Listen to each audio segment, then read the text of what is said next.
air resistance. We've got a box of bricks and we've got a box of crumpled up paper. All right, paper and bricks. And let's say they're both dropped out of an airplane at the same time. Okay, the bricks have a mass of 500 kilograms. The paper has a mass of 100 kilograms. Okay, we want to know which one is going to hit the ground first. Okay, and if we were not factoring in air resistance, then they'd both hit the ground at the same time, because all objects in the absence of air resistance fall at the same rate, and that's 9.8 meters per second every second. They get faster by that amount. But here on Earth, we have this ocean of air that we live in, and the result is, according to Newton's third law, every time something pushes against an air molecule, that air molecule is going to push back on that object. That's Newton's third law, action-reaction. For every action, there's an equal and opposite reaction. So bricks push on air molecules, and air molecules push back on bricks. So we have a action-reaction pair there. So the question is, which is going to hit the ground first? And the answer you probably know already is going to be paper, the paper box, the box filled with crumpled up paper, because it has less mass. But let's talk about why that is. And this is a very important chain of logic that I expect you to be able to show if you see a question like this. All right, what is it? How do we prove that this one is going to hit the ground first? The bricks. Did I even say that right? I think I had it backwards. We know the bricks are going to hit the ground first. Paper is going to reach terminal velocity first. That's what we're getting at. So what's going to happen to the box of bricks as soon as it starts to fall? The box of bricks will accelerate, right?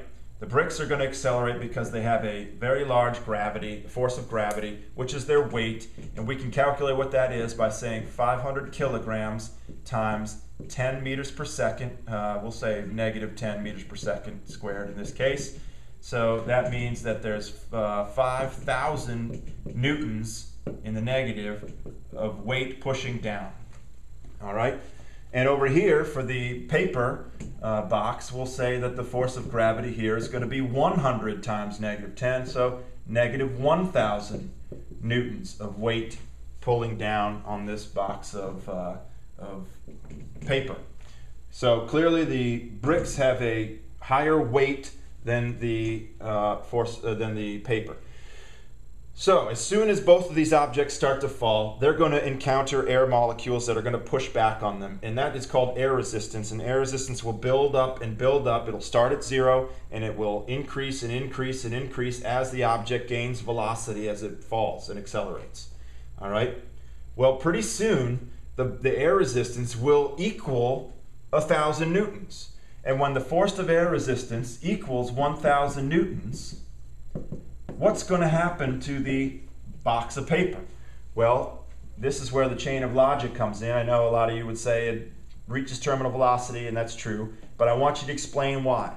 If this is the case, where the weight of the box and the force of air resistance added together equals 0, then we say the net force acting on the box of paper is 0. All right?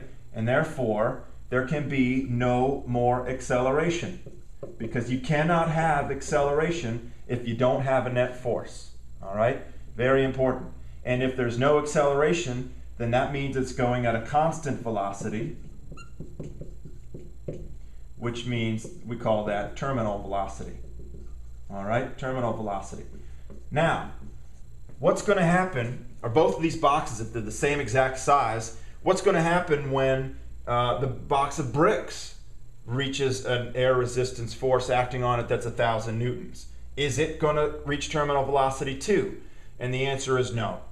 All right, when force of air resistance is 1,000 newtons, we assume that both boxes would have the force of air resistance of 1,000 newtons happen at the same time. Here it would cause this chain of events. The net force would be 0, therefore no acceleration, terminal velocity. But if the force of air resistance is 1,000 on the bricks, the box full of bricks, there's still a net force of 4,000 newtons in the downward direction.